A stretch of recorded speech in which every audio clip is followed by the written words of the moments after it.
Siempre me dijeron que tenía suerte. Una mujer preciosa, 2 hijos maravillosos, una constructora próspera y una casa que vibraba de risas. Durante años me lo creí. Trabajaba largas jornadas. Volvía tarde a casa y pensaba que cada sacrificio merecía la pena porque estaba construyendo un futuro para mi familia. Pero la vida tiene un sentido del tiempo despiadado. No grita, susurra. Empieza con algo pequeño, algo que no debería importar. En mi caso, fue una revisión rutinaria.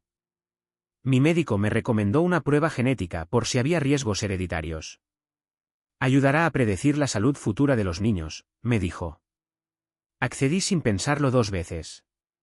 2 semanas después estaba en la oficina, mirando un papel que no tenía sentido.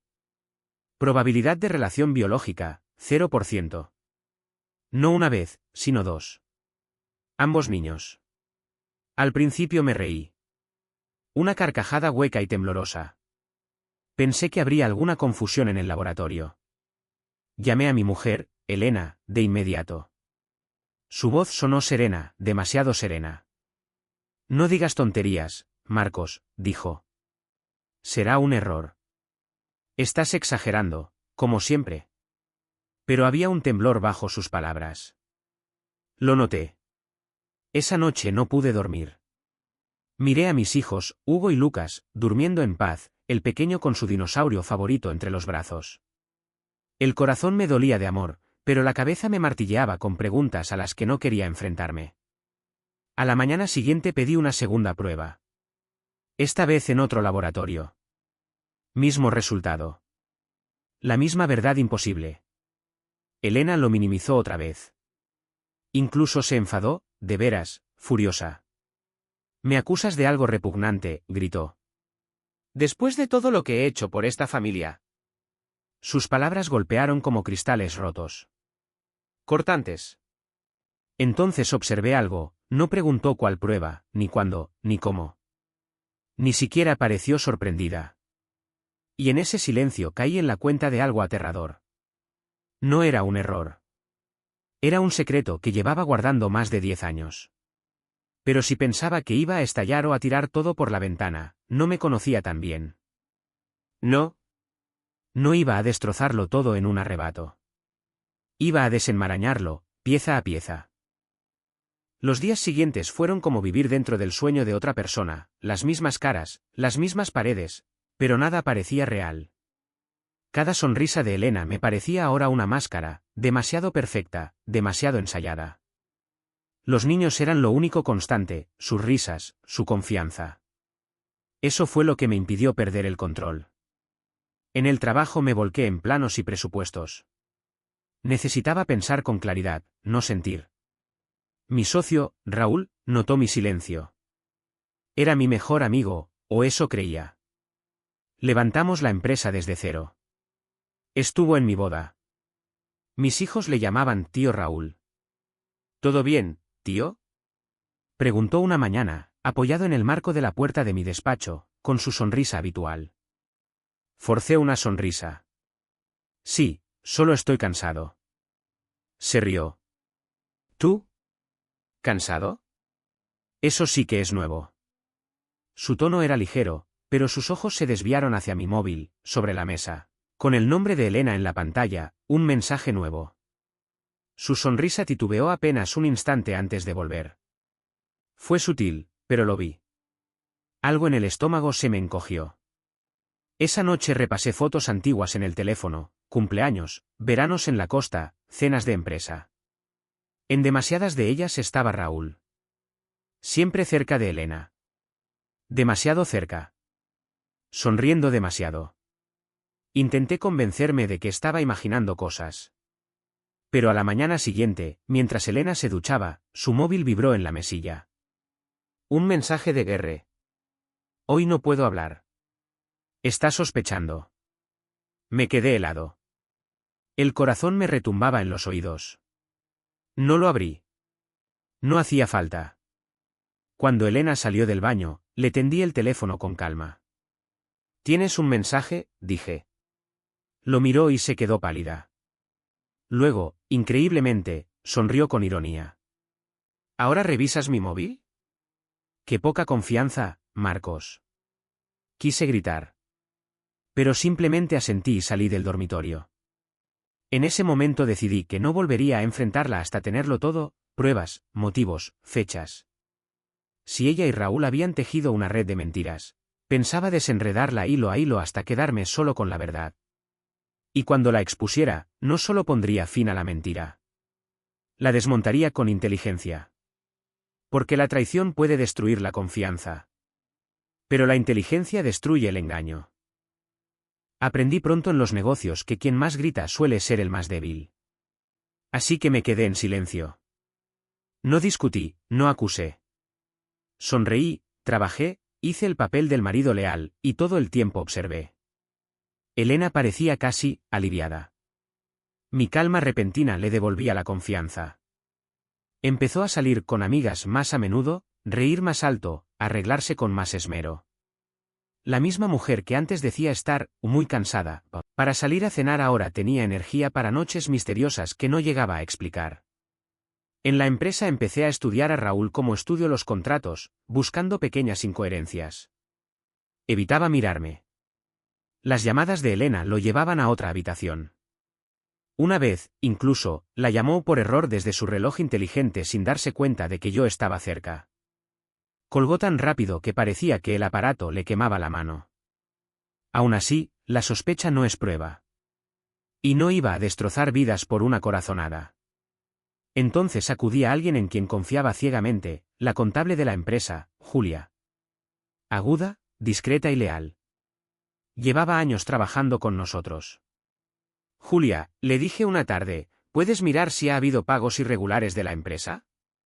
¿Transferencias personales, cuentas privadas, cualquier cosa? Me miró largo rato. ¿Crees que Raúl está apropiándose de dinero? Preguntó. Vacilé. Algo así. 2 días después volvió con un archivo que me dejó el estómago en vilo. En los últimos 8 años, Raúl había desviado gastos de la empresa hacia una cuenta de consultoría a nombre de un nombre falso. Ese nombre, al investigarlo, conducía a una cuenta bancaria privada, a nombre del apellido de soltera de Elena. 8 años. Oculto a plena vista. Aquella noche me quedé en la oficina hasta pasada la medianoche, fijándome en las cifras. No sabía si sentirme traicionado o impresionado. No era solo una aventura, era una asociación construida sobre el engaño y la malversación. No dormí. Vi salir el sol sobre todo lo que había levantado, mi empresa, mi matrimonio, mi vida, y comprobé que por cada pieza había una grieta. Pero no los iba a confrontar todavía. No hasta saber exactamente por qué. Y, más importante, qué era lo que temían perder por encima de todo. Porque cuando lo descubriera, sabría exactamente dónde golpear. Para entonces ya había entendido algo crucial, a Elena no le asustaba que la descubrieran. Le aterraba perder el control. Así que le di exactamente lo que quería, la ilusión del poder. Dejé de hacer preguntas. Sonreía más. Le llevaba el café por las mañanas, le comentaba lo guapa que iba, incluso dejaba dinero en efectivo en su bolso como en los viejos tiempos. No era generosidad, era camuflaje. Cuanto más tranquilo me mostraba, más segura se volvía. Quizá deberías coger un descanso del trabajo, me dijo una tarde, con una dulzura que sonaba demasiado ensayada. Has estado muy estresado. Raúl puede llevar las cosas un tiempo. Asentí. Buena idea. Ella sonrió, una curva rápida y triunfante que lo decía todo. Quería que me apartara del camino. Así que seguí su consejo, pero a mi manera. Instalé cámaras discretas en la oficina, con la correspondiente aprobación legal, dentro de una nueva actualización de seguridad. Cada transferencia de archivo, cada mensaje, cada reunión, grabados y almacenados en copias de seguridad cifradas. En casa no entré en su privacidad de forma directa. En su lugar, puse un asistente doméstico inteligente conectado a nuestra Wi-Fi. Ella pensó que era por comodidad. No lo era. Registraba cada conexión, cada vez que su móvil se emparejaba con otro dispositivo, cada llamada nocturna que ella pensaba que pasaba desapercibida. En menos de una semana el cuadro empezó a formarse. El coche de Raúl aparecía en nuestra calle a horas extrañas. El móvil de Elena se conectó al punto de acceso de Raúl en 3 ocasiones, todas ellas cuando decía que estaba visitando a su hermana. Entonces llegó la pieza final. Julia me llamó una tarde, con la voz baja. Marcos. Raúl se ha estado reuniendo con un agente inmobiliario. Está intentando poner el piso a su nombre, y adivina quién firmó el poder notarial. El corazón se me heló. Elena, susurró. Le agradecí en voz baja. No grité, no me precipité. Colgué y me quedé mirándolo todo en silencio. Esa noche Elena volvió a casa radiante, con un collar nuevo. ¿Oro? ¿Caro? No mío. ¿Cómo ha ido tu día? Preguntó con naturalidad. Productivo, contesté. Las cosas van justo según lo previsto. Sonrió con suficiencia, convencida de que había ganado. Pero por primera vez no era yo quien fingía. Porque a la mañana siguiente los muros que había levantado sobre la mentira empezarían a desmoronarse. Y me encargaría de que toda la verdad cayera, legalmente, en público y para siempre. Cuando pasas años levantando algo, una empresa, un matrimonio, una vida, aprendes dónde están los puntos débiles. Sabes que muros soportan más peso. Y cuando llega el momento, no hay que derribarlos a mazazos. Basta con quitar un ladrillo cada vez. Ese era mi plan. Empecé fingiendo tomarme una pausa laboral, tal y como me sugirió Elena. Ella pensó que me estaba descansando. En realidad, me reunía con abogados, asesores y un investigador, todo en silencio, todo dentro de la legalidad.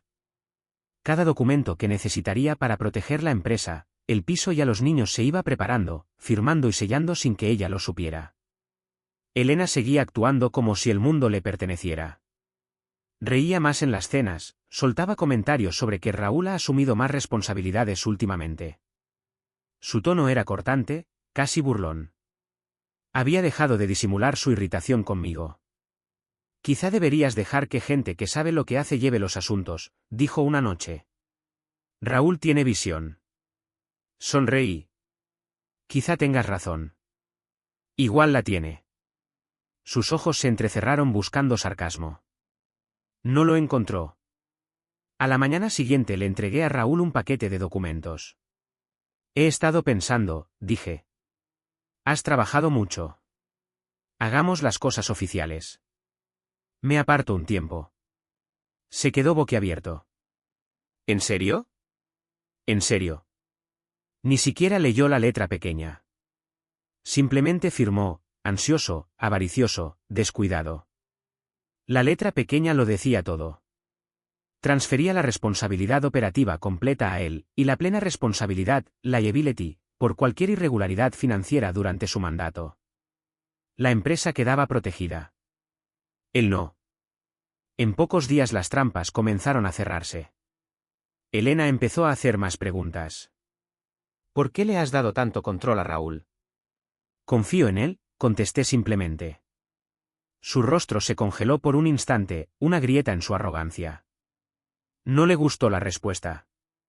Mientras tanto, el investigador confirmó lo que yo ya sospechaba, cuentas conjuntas a nombre de ambos, pagos ocultos, incluso escrituras de inmuebles. Todo rastreable. Todo documentado. Durante años ellos pensaron que yo era el idiota que trabajaba mientras ellos se divertían. Ahora yo era el idiota que sonreía mientras ellos cavaban su propia tumba. Y aún así, no dije nada. Porque ya no buscaba venganza. Buscaba algo mucho más grande. Algo que nunca pensaron que yo tendría, ni la fuerza ni la paciencia para conseguirlo. Algo había cambiado en casa. El aire se notaba más denso, más callado. Elena siempre había llenado cada rincón con ruido, su voz, su música, sus opiniones constantes. Ahora se movía como alguien que camina entre niebla. Había notado el cambio en mí. Ya no discutía. No me defendía. No intentaba arreglar nada. Simplemente, escuchaba. La miraba con la misma expresión serena, dijera lo que dijera. Y eso la asustaba más que cualquier enfrentamiento. ¿Por qué estás tan callado últimamente? Me preguntó una tarde. Apenas hablas. Ni siquiera pareces enfadado. Encogí los hombros. Porque ya no queda nada por discutir. Frunció el ceño. ¿Qué se supone que significa eso? Significa, dije despacio, que la verdad siempre acaba saliendo. Solo hay que esperar lo suficiente. Intentó reírse, pero la mirada le tembló. En el trabajo, Raúl no lo estaba pasando mejor. Desde que firmó aquellos papeles, su seguridad se había resquebrajado.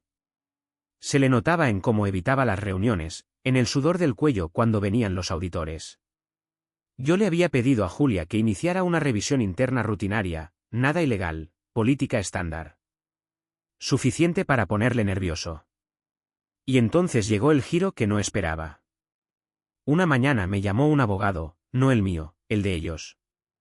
Sonaba tenso. Señor Martín, represento a su esposa y al señor Torres. Están preparando la adquisición total de su empresa. Afirman que usted ha renunciado voluntariamente. Sonreí para mis adentros. Qué curioso, dije, porque según los documentos que ambos firmaron, sigo siendo el único propietario legal. Todo lo que hayan hecho desde entonces, está registrado. La línea quedó en silencio durante varios segundos.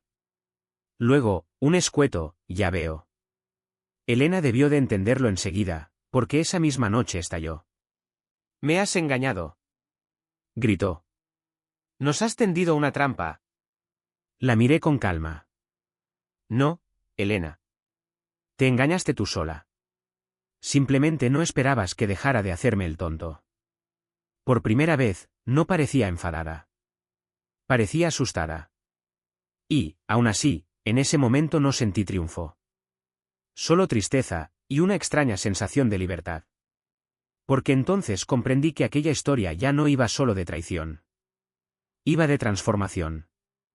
Y muy pronto, toda la ciudad sabría quiénes eran en realidad, y en quién me había convertido yo. Cuando el sobresalto se pasó, Elena intentó recuperar su control de siempre.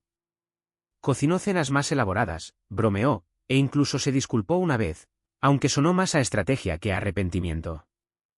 Todos cometemos errores, Marcos, dijo con voz suave. Podemos arreglarlo. Pero en el gesto de tenderme la mano vi lo mismo, ese destello de cálculo en sus ojos. No estaba arrepentida. Estaba acorralada. Retiré la mano con suavidad. Tienes razón, dije. Podemos arreglarlo. Pero no de la forma que piensas. Mientras ella buscaba manipular sentimientos, yo trabajaba en silencio. Todo lo que había recabado, extractos bancarios, documentos firmados, facturas falsas, correos electrónicos, quedó ordenado en un único expediente. Una historia escrita en números y mentiras. No necesitaba rumores ni cotilleos. Tenía pruebas. También sabía exactamente dónde revelarlo. Cada año la empresa organizaba un evento benéfico grande, prensa local, autoridades municipales, inversores, empleados. A Raúl le encantaba el protagonismo, a Elena le gustaba estar a su lado. Era el escenario perfecto. Durante semanas preparé mi papel a la perfección. Elogié el liderazgo de Raúl, agradecí públicamente a Elena por su apoyo, y los dejé creer que habían ganado. Raúl incluso brindó por nuevos comienzos. La ironía casi me hizo reír. Mientras tanto, Julia y mi abogado finiquitaron todo a escondidas. Nuevas cuentas empresariales, inscripciones en el registro, congelación de activos, todo listo para activarse a medianoche de la noche del evento. Cuando llegó la noche, la sala brillaba. Flash de cámaras. Raúl, satisfecho con su traje hecho a medida, Elena, radiante a su lado como la reina que siempre se imaginó. Salí al escenario. Antes de celebrar, comencé, quisiera compartir algo importante. Una historia sobre la lealtad, la asociación y la verdad. La sonrisa de Elena titubeó. Raúl se removió incómodo. Proyecté documentos en la pantalla gigante, con calma, deliberadamente. Transferencias de la empresa. Cuentas privadas. Facturas falsas de consultoría. Cada una firmada por ellos. Hubo jadeos y murmullo en la sala. Esto, dije con calma, es lo que parece la traición cuando se esconde tras la amistad y el amor. Elena quedó paralizada. Raúl intentó hablar, pero los susurros del público lo ahogaron. No grité. No acusé con rabia. Simplemente terminé mi intervención. La justicia no siempre nace de la cólera. A veces nace de la paciencia. Y la paciencia, mirándolos directo, es lo que confundisteis con debilidad. Esa noche, la ciudad vio todo. Pero la verdadera sorpresa, el final insólito, aún estaba por llegar. Porque no los había destruido. Solo había empezado algo mucho más grande que la venganza. Las consecuencias fueron instantáneas. A la mañana siguiente la historia estaba en todas partes, no porque yo llamara a la prensa, sino porque alguien del evento había grabado todo. El vídeo se propagó como la pólvora, empresario desenmascara a su esposa y a su socio ante toda la ciudad. Llamadas por doquier, periodistas, inversores, antiguos amigos. Algunos me felicitaron, otros solo querían el drama. No respondía ninguno. No lo había hecho por atención. Lo había hecho por claridad. Raúl dimitió en cuestión de horas. La Junta votó para cesarlo oficialmente. Los equipos legales se movieron rápido, sus cuentas congeladas contaron el resto de la historia. Elena, en cambio, intentó reaccionar. Al día siguiente vino a mi despacho, sin maquillaje, los ojos hinchados, la rabia apenas contenida. ¿Me humillaste?, siseó. ¿Te haces idea de lo que se siente eso? Sí, respondí en voz baja. Lo sé. Me miró largo rato y luego rió, un sonido amargo y quebrado. ¿Crees que has ganado, verdad? Ya verás, Marcos. Te quedarás solo. Eso pasa cuando haces enemigos de los que te son más cercanos. Pero estaba equivocada. Porque yo no estaba solo. Los niños, Hugo y Lucas, también habían visto las noticias. Temía ese momento, temía que pensarían. Pero cuando llegué a casa esa noche, estaban esperándome. Papá, dijo Hugo con la voz temblorosa, ¿es verdad? ¿Tú no eres nuestro padre biológico? Me arrodillé junto a él, tomando aire con calma. Es verdad en la sangre, dije, pero no en el corazón. Sois mis hijos. Nada cambia eso.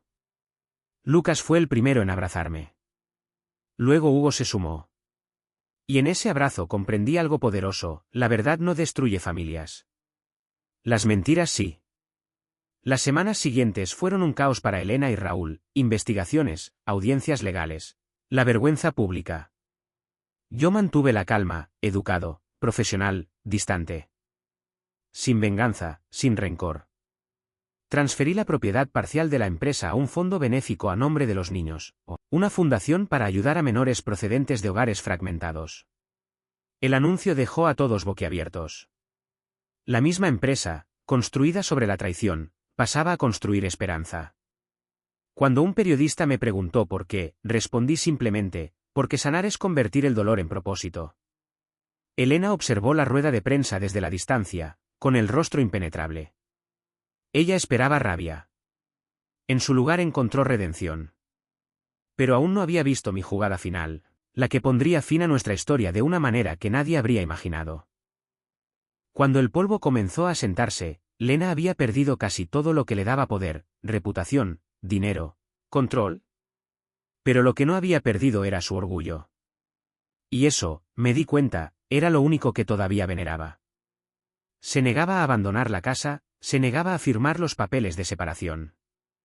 ¿Quieres que me vaya?, dijo una tarde, de pie en el umbral de lo que antes era nuestro dormitorio. Pues dilo. Di que me estás echando después de todos estos años. No te estoy echando, respondí con calma. Te estoy liberando.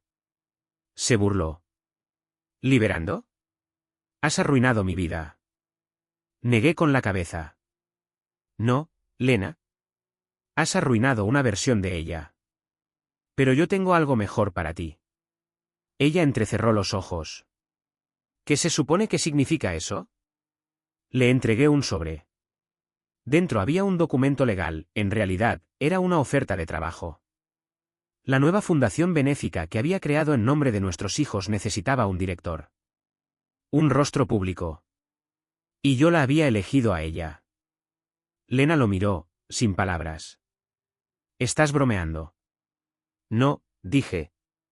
Querías reconocimiento, poder, atención, todo lo que perseguías a través de mentiras. Ahora puedes tenerlo de manera honesta. El salario es justo. El trabajo es real. La Junta supervisará cada paso que des. Se rió con amargura.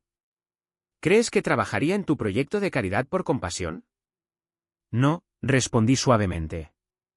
Trabajarás por su futuro. Asentí hacia las fotos de los niños en la pared.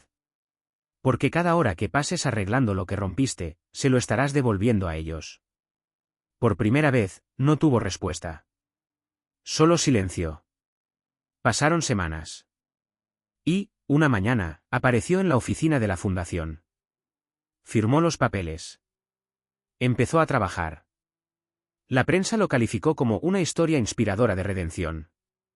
Nadie conocía toda la verdad, que no era perdón lo que le había dado, sino responsabilidad. Mientras tanto, Ryan desapareció de la ciudad por completo. La investigación se cerró, los bienes se recuperaron. No dejó nada más que un nombre que la gente murmuraba con vergüenza. Reconstruí todo en silencio, la empresa, la confianza de los niños, mi propia paz. Pero no reconstruí mi matrimonio. Ese capítulo había terminado. Aún así, a veces, tarde por la noche, veía a Lena en las noticias locales, hablando sobre unidad familiar, resiliencia, honestidad. Parecía sincera. Tal vez finalmente había aprendido algo. O tal vez simplemente le volvían a gustar las cámaras. De cualquier manera, no me importaba. Porque, al fin, estaba haciendo algo que realmente importaba. Y eso, a su manera extraña, era suficiente justicia. Pero quedaba un último giro, uno que no había planeado, que lo cambiaría todo una vez más. Pasaron 6 meses. La tormenta finalmente había quedado atrás. La empresa prosperaba, los niños volvieron a sonreír, y por primera vez en años, la casa se sentía tranquila. La paz tenía peso, un tipo de fuerza silenciosa y constante que no sabía que era capaz de alcanzar. Lena mantuvo su trabajo en la fundación. Trabajaba duro, quizá más de lo que jamás lo había hecho. Al principio pensé que fingía, interpretando su papel habitual para generar simpatía y cuidar su imagen. Pero con el tiempo, algo en ella cambió. Su ira se transformó en humildad. Su arrogancia se volvió silencio. Por primera vez, vi a alguien intentando construir en lugar de manipular. No la perdoné. No del todo. Pero dejé de odiarla. Entonces, una tarde, recibí una carta, escrita a mano, formal, nada habitual en ella. Mark. Tenías razón. Sobre todo. Las mentiras, el dinero, incluso el vacío que intenté llenar.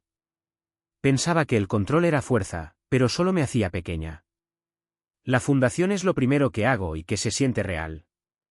Gracias por darme esa oportunidad, incluso cuando no la merecía. Si los niños alguna vez preguntan por mí, diles que finalmente hice algo bueno. Lena. Sin remitente. Sin llamada después. Solo esa carta.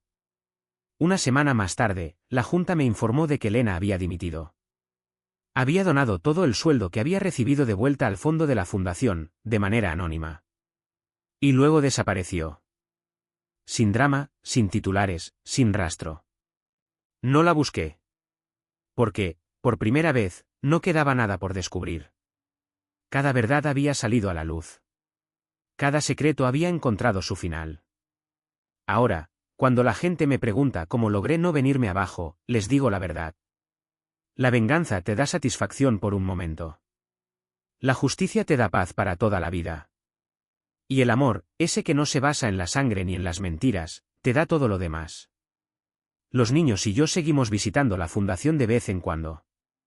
Hay una placa en la entrada con 3 nombres, Ethan y Noah Davis, fundada por su padre. Debajo, alguien añadió en silencio una línea, por cada error que se convirtió en una lección. Nunca pregunté quién la escribió. No era necesario. Porque, a veces, los finales más inesperados no tratan de castigo. Tratan de transformación. Y eso, me di cuenta, era el único tipo de victoria que realmente perdura.